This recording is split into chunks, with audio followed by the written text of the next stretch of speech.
We're here in New York City.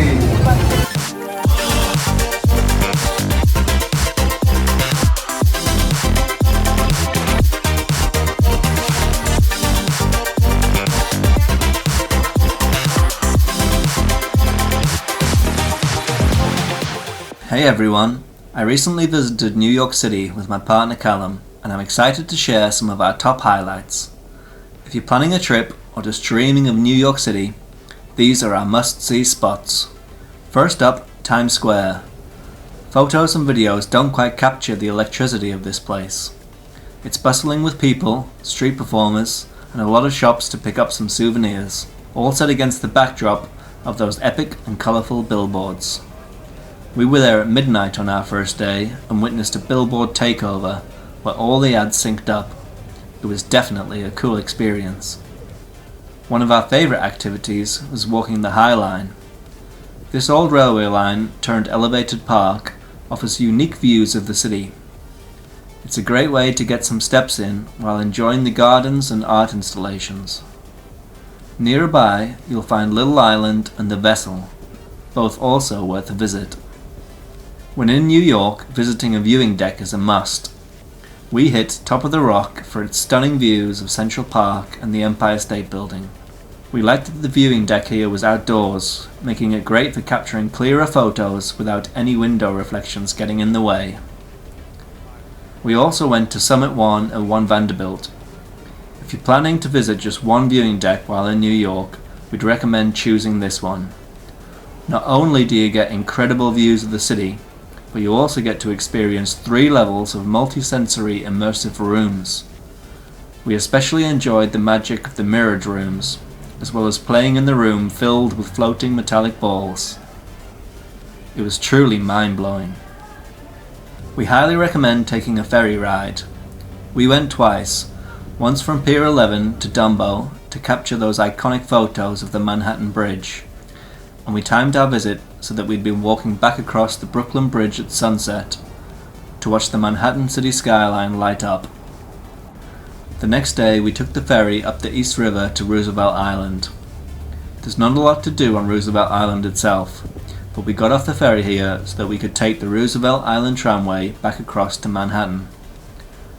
If you're like us and can't afford a helicopter tour in New York, the cable car was a great way to see parts of the city from above.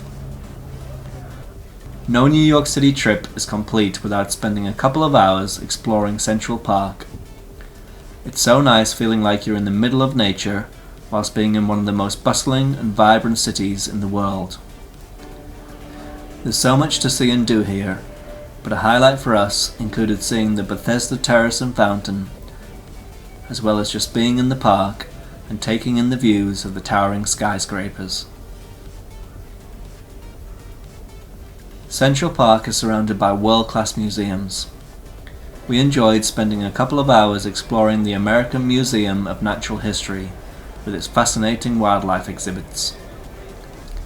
We loved visiting the Metropolitan Museum of Art and especially enjoyed seeing all of the sculptures, in addition to seeing some paintings from the most renowned painters in history such as Monet, Rembrandt and Van Gogh. The Museum of Modern Art also had a wide array of exceptional art on display and was definitely worth a visit. Aside from Central Park, New York City has many other great parks, our favourite of which was Washington Square Park.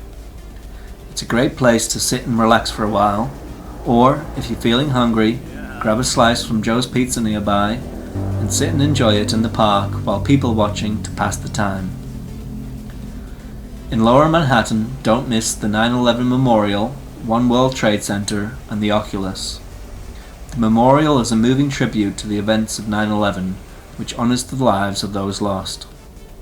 One World Trade Center is really quite impressive, being the tallest building in the Western Hemisphere, and the Oculus is an architectural marvel that you don't want to miss seeing.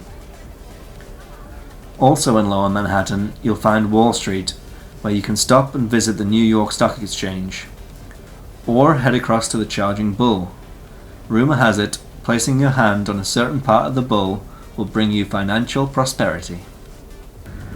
The Statue of Liberty is one of the most iconic spots of New York, and it's a must-see. You can take a ferry ride across to Liberty Island and see the statue up close. You can even go inside and climb up. We made it halfway up the statue to the pedestal, but to reach the crown, make sure to book your tickets well in advance, as they usually sell out. Make sure to give yourself plenty of time for this trip, as it takes about half a day for the ferry ride and exploration of the island. Grand Central Station is worth a quick visit if you're nearby. It's a beautiful building, but not a major attraction if you're short on time. The New York City subway is a quintessential New York experience, as well as being a great way to get around the city. Exit the subway at 49th Street to find the McGraw-Hill Waterfall nearby. For theatre lovers, Broadway is unbeatable. We saw Sweeney Todd and it was fantastic. Fans of the TV show Friends should check out the Friends Experience, where you can interact with sets and props from the show, including recreating the famous pivot scene. Plus, you can find the Friends apartment building in New York near Washington Square Park. So there you have it, our top things to do in New York City. I hope this guide helps you plan your own adventure.